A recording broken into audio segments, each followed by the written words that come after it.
All right, guys, I've got a really rare and special guitar to share with you all today. Artist owned. If you're new to the channel, click like, click subscribe. I am your friend Keith, and we are here live in the control room at Essex Recording Studios, just outside London in Southend-on-Sea, England.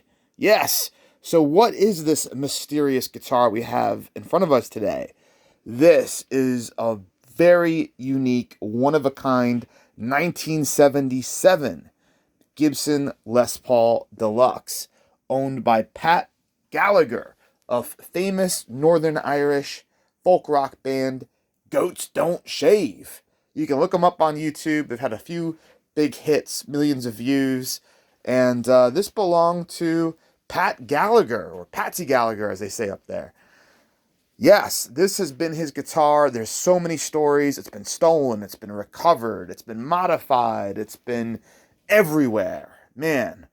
And it is unlike any Gibson Les Paul we've had in the studio in all of the right ways. One, this thing is a heavy beast. It is a sustain tone monster. These 70s Les Pauls are known for their weight, and if you've got a bad back, this ain't the guitar for you, my friends. It is literally the heaviest Les Paul we've ever had, and it has the most sustain and most tone out of anything that's come through the studio with the Gibson logo on it. All right, this thing's been originally, so it has original mini humbucker here in the neck position, but it's had a modification to a standard size humbucker. So it's got a Seymour Duncan Super Distortion with coil tap. Apparently at one point it had a single coil. It's, it's just had tons of cool stuff done to it. No neck breaks. And what's really, really cool is right here. This is one of the first guitars ever from Gibson to have the modern serial number stamp. So the modern format, which first year is the decade, next three numbers are the day of the year it was made, so 313th day of the year. Next number is the year in the decade, so it's a 1977, and then the next three digits are what number guitar it was built that day. So it's build number 84. I can't remember, but I think there's something odds and evens where one is Kalamazoo factory and one is the Nashville factory. Don't quote me on that, but I'm pretty sure that is the deal. Or the first, if it's under 500, I can't remember what it was if they start at a certain number, but I do know that the last three, there is a way to tell if it's Kalamazoo, Michigan, or if it's Nashville. I'll have to look it up. The guitar is beautiful. The neck, as you can see over here, has like really nice, let's see here, you might not be able to see it in this lighting. Just really, really nice texture to the wood. The mahogany, it's just beautiful. You've got the original vintage Gibson tuners, and the condition is really great.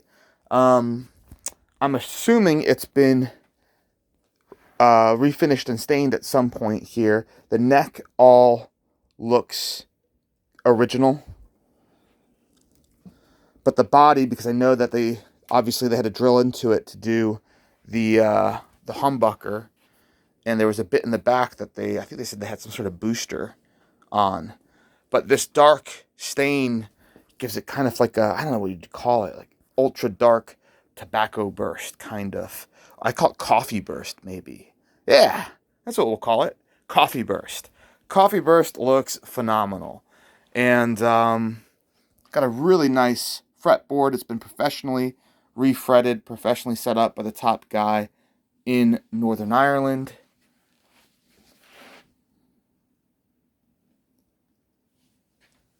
Which is where we got it from, and yeah, absolutely incredible. Comes with a modern Gibson case. So obviously it's had, modification. You have the coil tap there. There's a section here There's like a seam. I don't know if you can see it.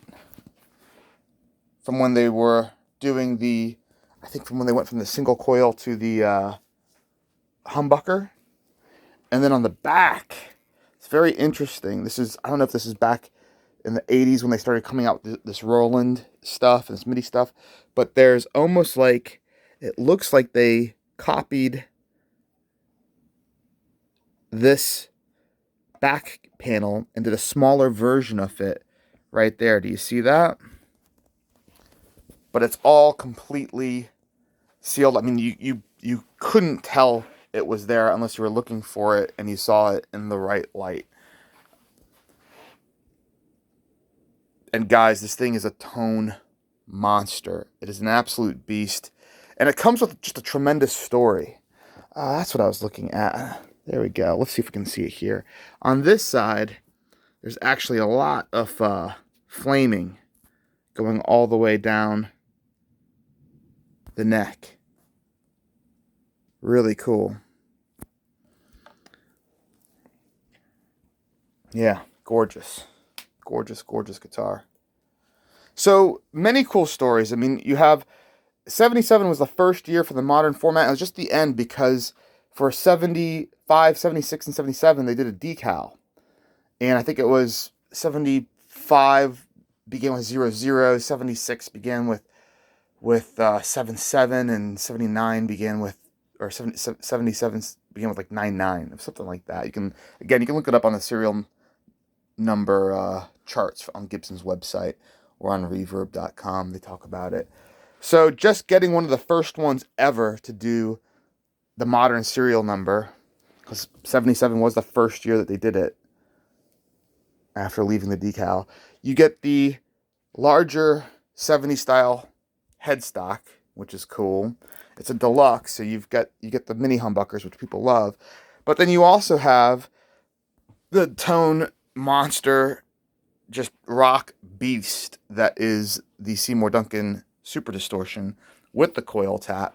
And the fact that it comes from a major artist from Northern Ireland. You can read about this guitar online. I think there's a whole newspaper article about it being stolen and recovered, and just lots of other fun stuff about it. But yeah, guys, the Goats Don't Shave Coffee Burst Les Paul Deluxe. I love it. And again, modern Gibson hard case. This is going to be here available for anybody to record with at the studio. By all means, hit us up. We've got a beautiful selection of amps, preamps, amazing cabs, amazing mics, all for you. If you want to buy this, if you want to have one of the coolest Irish guitars, well, you're looking at it. And just hit me up. Hit us up on Facebook, Instagram. It'll be on reverb.com. It will be on our website, EssexRecordingStudios.com. So, yeah. Absolutely. Follow us on all the socials too, guys, at Essex Recording Studios. Facebook, Instagram, Twitter, all that jazz. And I will see you very soon with more guitars. So make sure you're subscribed to the channel. And thanks for hanging out, friends. I'll see you next time.